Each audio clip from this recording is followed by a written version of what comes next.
Hello friends, Gujarati પકવાનમાં તમારું સ્વાગત છે। આજે આપણે બનાવીશું માતાજીને પ્રસાદમાં ધરાવાતી લાપસી કે કંસાર। આ લાપસી તમે કોઈ તહેવાર હોય કે શુભ પ્રસંગ હોય ત્યારે પણ બનાવી શકો છો। તો ચાલો પરફેક્ટ માપ સાથે ગુજરાતની ટ્રેડિશનલ લાપસીની રેસીપી જોઈ લઈએ। રેસીપી સારી લાગે અને હજી સુધી મારી ચેનલને સબસ્ક્રાઈબ ના કરી હોય તો પહેલાં સબસ્ક્રાઈબ કરજો। તો તેના માટે આપણે પરફેક્ટ માપ જોઈ લઈએ। તો મેં અહીં 1 વાટકી જેટલો ઘઉંનો કકરો લોટ લીધો છે, જે આપણે લાડવા, સુખરી, ભાખરી બનાવવા માટે વાપરીએ છીએ તે જ લીધો છે। સાથે મેં અહીં અડધી વાટકી જેટલું પાણી લીધું છે અને અડધી વાટકી જેટલો ગોળ લીધો છે અને 1/4 કપ જેટલું ઘી લીધું છે। એટલે તમે જે વાટકી ભરીને ઘઉંનો લોટ લો તે જ વાટકીના માપથી તમારે તેનાથી અડધું પાણી અને ગોળ લેવાનો। હવે પહેલાં આપણે લોટને એક પ્લેટમાં લઈ લઈશું અને તેમાં 1 ટેબલસ્પૂન જેટલું તેલનું મોણ ઉમેરી દઈશું અને લોટમાં સારી રીતે મિક્સ કરી દઈશું।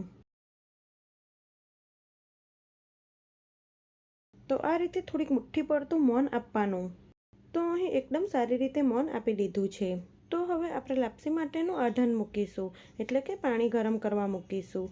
તો તેના માટે જાડા તળિયાવાળી કઢાઈ લેવાની અને તેમાં અડધી વાટકી જેટલું પાણી ગરમ કરવા મૂકીશું। પાણી આ રીતનું ગરમ થાય એટલે આપણે જે અડધી વાટકી જેટલો ગોળ લીધો છે તે ઉમેરી દઈશું અને આપણે ગોળને ઓગાળી લઈશું। ગોળને આ રીતે ઝીણો સમારીને જ લેવાનો, એટલે તે ઝડપથી ઓગળી જાય। અહીં તમારે ગેસની ફ્લેમ સ્લો ટુ મીડિયમ રાખવાની। આ રીતની લાપસી બનાવતી વખતે પાણીનું ખાસ ધ્યાન રાખવાનું। ગોળ ઓગળી જાય અને આ મિશ્રણ ઉકળી જાય પછી આપણે જે 1/4 કપ જેટલું ઘી લીધું હતું તેમાંથી 2 થી 3 મોટી ચમચી જેટલું ઘી ઉમેરી દઈશું। હજી આપણે આ મિશ્રણને 1 થી 2 મિનિટ માટે ઉકળવા દઈશું। તો આ રીતનું મિશ્રણ ઉકળવા લાગે એટલે ગેસની ફ્લેમ એકદમ સ્લો કરી દઈશું અને જે આપણે લોટ મોણ દઈને રાખ્યો છે તે ઉમેરી દઈશું। હવે આપણે વેલણની મદદથી બધું સારી રીતે મિક્સ કરી દઈશું। લોટ ઉમેરતી વખતે ગેસની ફ્લેમ એકદમ સ્લો કરી દેવાની। અહીંયા ગોળવાળું પાણી એકદમ ગરમ હતું એટલે લોટ શેકાઈ જશે અને વેલણ લાપસી કે કંસાર પણ કહેવામાં આવે છે।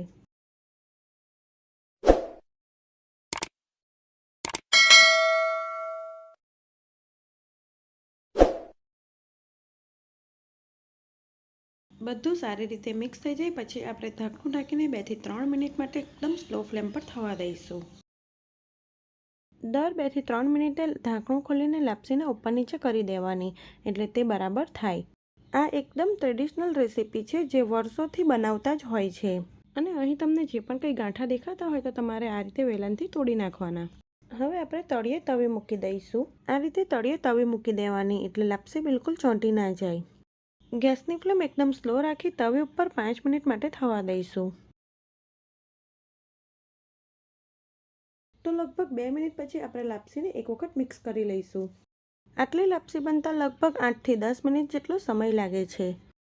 ઘઉંના ફાળાની લાપસી પરફેક્ટ માપ સાથે કેવી રીતે બનાવવી તેની રેસીપી પણ મારી ચેનલ ઉપર પહેલેથી આપેલી જ છે। ફરીથી આપણે ઢાંકણું ઢાંકીને થવા દઈશું।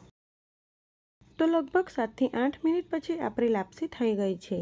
તો ગેસની ફ્લેમ બંધ કરી દઈશું અને તમે જોઈ શકો છો આપણી લાપસી કે કંસાર એકદમ સરસ છૂટ્ટો છૂટ્ટો બન્યો છે।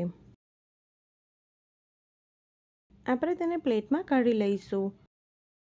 જો તમે આ રીતે લાપસી બનાવશો તો તે એકદમ કોરી પણ નહીં લાગે અને ખાતી વખતે બિલકુલ ચીકણી પણ નહીં લાગે।